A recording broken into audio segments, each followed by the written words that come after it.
Recién mencionó esta movilización de transportistas autoconvocados que no representan, entiendo, ninguno de ellos a la intragremial ni a los sindicatos. ¿Qué información se tiene? ¿Han podido dialogar con alguno de ellos? Sí, Sabemos que recibieron, por ejemplo, el senador Da Silva estuvo en contacto con ellos, tuvo algunas expresiones. ¿Ustedes tuvieron la oportunidad de dialogar con estos autoconvocados? no, con los autoconvocados no. Yo como senadora integro la Comisión de Transporte del Senado de la Ujú. República y estuve recibiendo el miércoles, perdón, a la intergremial, Ujú. ¿no? Y nos parecía, porque cuando surge este tema en la propia comisión, parte de lo que nosotros decimos, bueno, en primer lugar hay que recibir a la organización más representativa. Y de hecho se desmiente mucho de lo que se dice por parte de la vocería. A mí me llamó mucho la atención el planteo que se hace en el día de ayer, sobre todo cuando los móviles van a cubrir a la movilización acá, bueno, acá en la Rambla Portuaria. Y primero no sabían muy bien ni siquiera con quién se habían reunido, ¿no? Se reunieron solo con el oficialismo, que es quien hoy no le con el, perdón, La con la oposición. oposición, y no con el oficialismo. De hecho, no, obviamente no nos extendieron la convocatoria. Esto fue organizado, obviamente, por el Partido Nacional, particularmente, los recibe el presidente de la Cámara y no les puede dar ninguna respuesta porque en realidad las medidas que ellos piden son todas medidas que el Ejecutivo ya está renegociando con la intergremial, ¿no? Eh, es una movilización de unos 200 camiones, por lo que decían ellos mismos, en un universo de miles y miles de transportistas en el Uruguay. De hecho, yo creo que, y esto quedó muy claro en la comisión, quienes se dedican específicamente al transporte, incluso pienso en el caso de la postura del senador Falero, fue distinta a la de los otros senadores que tienen otro tipo de vínculo con el transporte de carga por su actividad, digamos, previa o privada. Y en ese sentido quedó muy claro que desde el año pasado se viene negociando y que la guía lo que está es en una fase de prueba e implementación con 16 empresas que la propia intergremial puso a disposición, donde esta guía se está probando para mejorar cuestiones de software, de mapa, de registro, de controles, de mensajes que llegan, es decir, posibles incidencias para digamos, reducir obviamente el margen de error y que esto no sea algo que sea pesado justamente para el transportista, ¿no? Pero además también parte de lo que decían es lo de las multas, ¿no? Esto ha Mm. estado arriba de la mesa Ujú. también.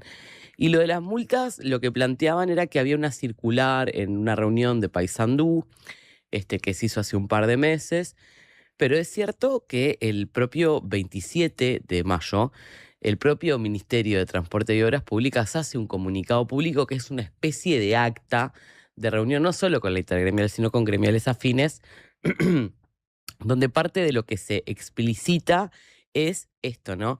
Bueno, los tiempos iniciales que habíamos pensado para la implementación del sistema no van a ser tales y por tanto hoy no tenemos fecha para el inicio de la fiscalización. Y tiene que ver con el retraso justamente de poder tener con prueba y error un mejor sistema probado con los mismos transportistas.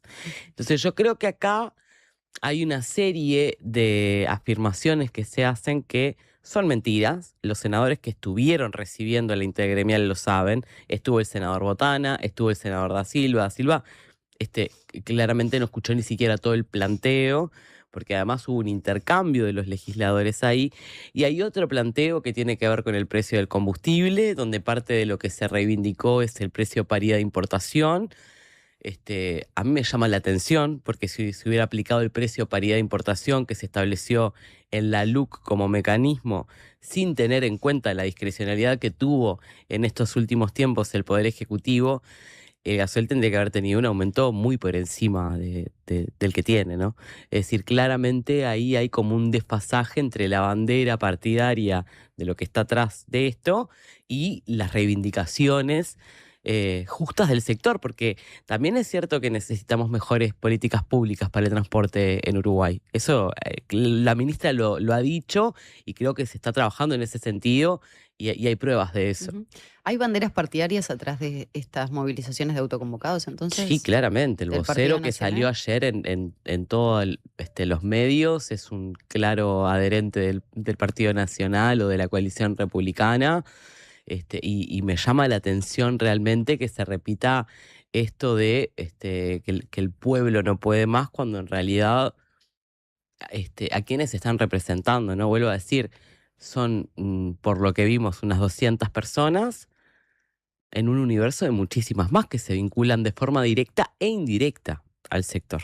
Y nosotros estamos muy enfocados y enfocadas en el caso de la bancada oficialista ahora, en el proyecto de competitividad también, ¿no? Ujú.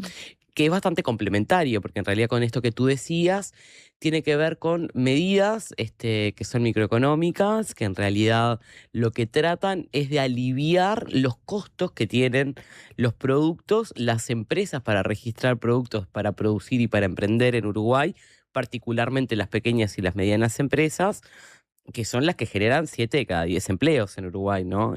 Un poquito más a veces. Entonces, en ese sentido, nos parece prioritario y el próximo encuentro que vamos a tener de la bancada de senadores con el Ejecutivo es en estos días para, bueno, tratar de darle celeridad al tratamiento del proyecto de competitividad. La rendición se ha anunciado públicamente, todavía hasta que no se cierre ese paquete, no sabemos cómo se está negociando también con cada una de las carteras, porque Que por lo pronto se viene analizando y si no es un debilitamiento de la figura, estoy hablando de la situación que se dio con la camioneta del presidente de la República. Y de alguna manera las informaciones que surgen en estas últimas horas respecto a que integrantes de esa cúpula, ¿no? De ese grupo más reducido del presidente no estaban al tanto de cómo se había gestionado toda la compra, de esa entrega de un vehículo que había sido aportado para la campaña, había sido, bueno, entregado para la campaña como forma de pago.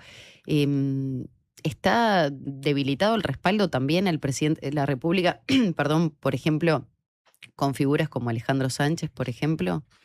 no, nosotros en realidad, a ver, para la 609, para el MPP, tener a Pacha Sánchez ahí, que es uno de los liderazgos más fuertes que tiene el movimiento de participación popular hoy, es una señal de respaldo y confianza total.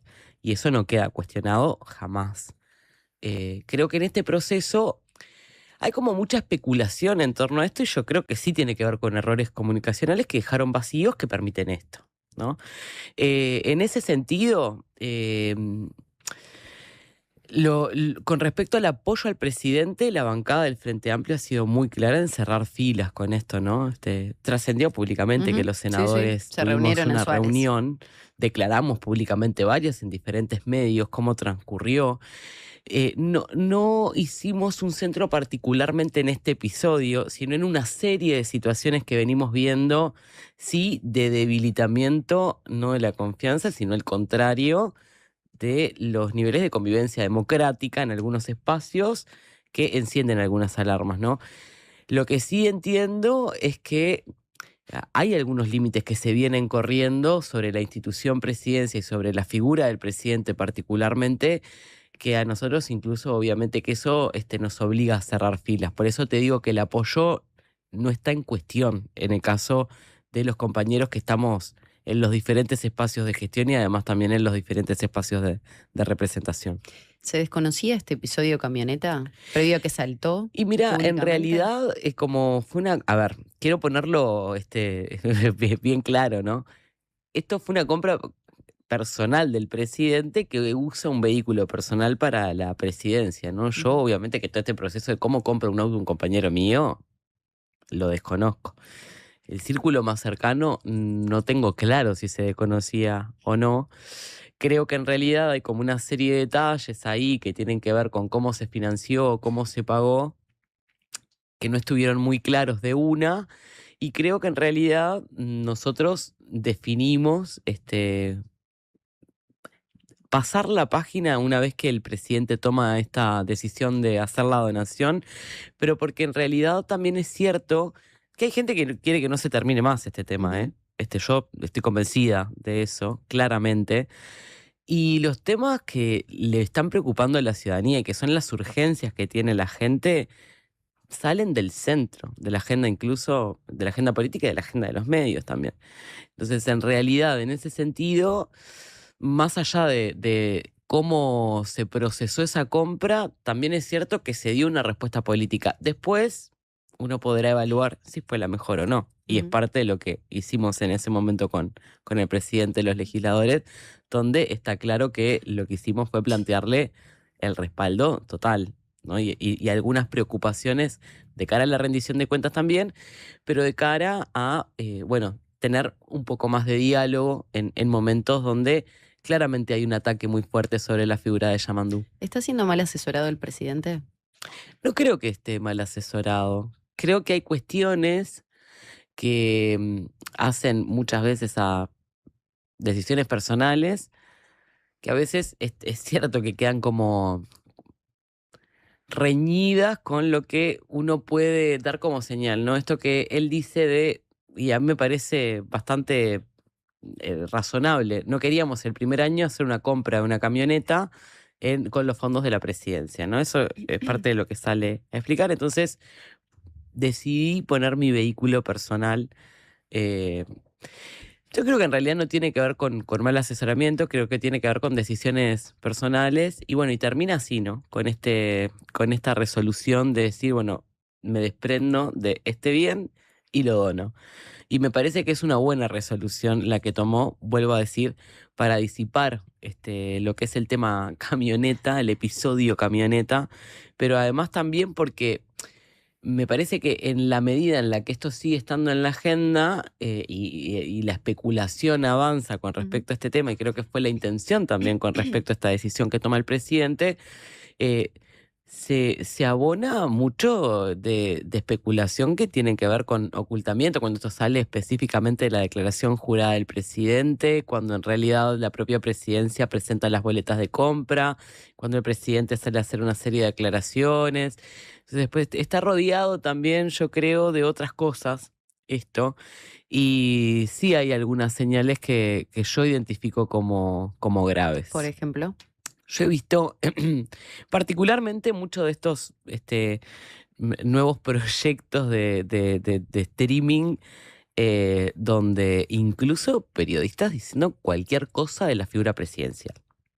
Y eso realmente a mí, por lo menos, me enciende una alarma.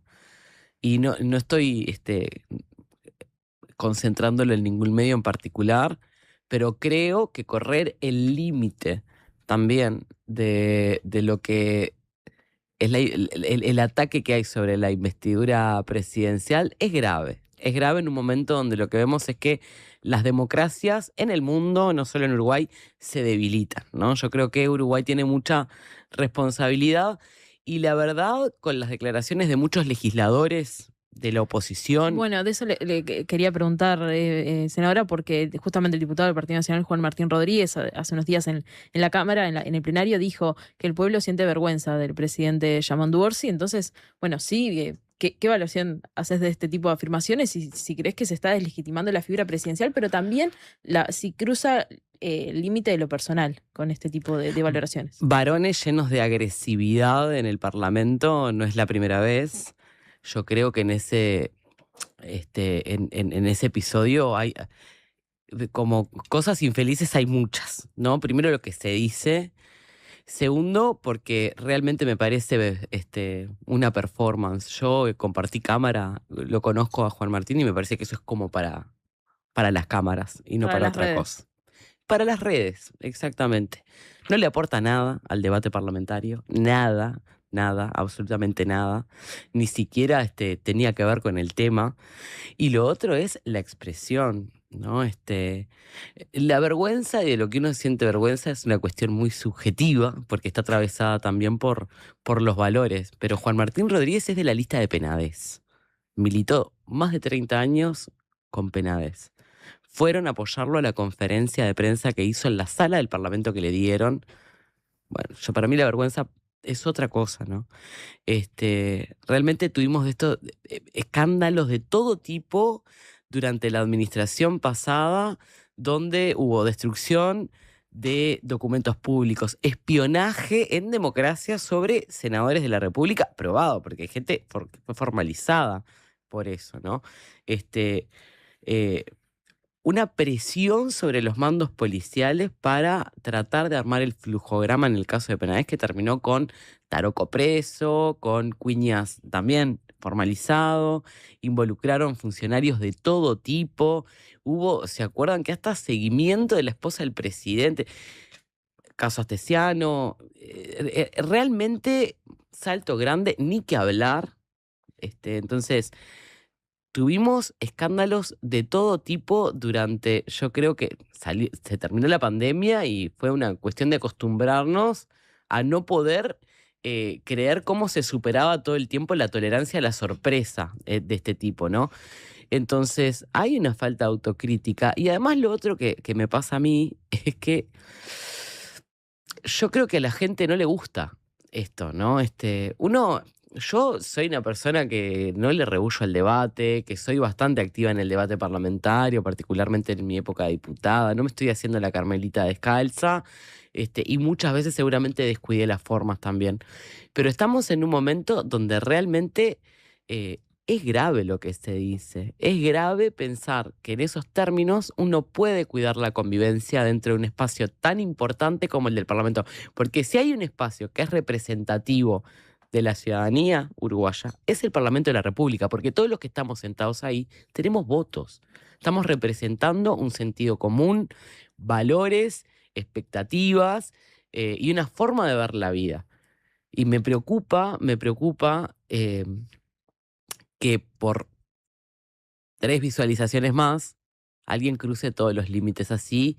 Me llama la atención de Juan Martín, pero vuelvo a decir, yo creo que es evidente. ¿Habló con él después de ese episodio? No he hablado con él, ¿Pero tiene pendiente esa charla? Yo creo que hay una charla pendiente con los líderes de los partidos, ¿no? Creo que en realidad una muy buena señal sería justamente poder tener o por sacar esta idea del centro que quedó, ¿no? De al gobierno ni un vaso de agua, porque lo vemos todo el tiempo. Al gobierno ni un vaso de agua está presente en todo esto.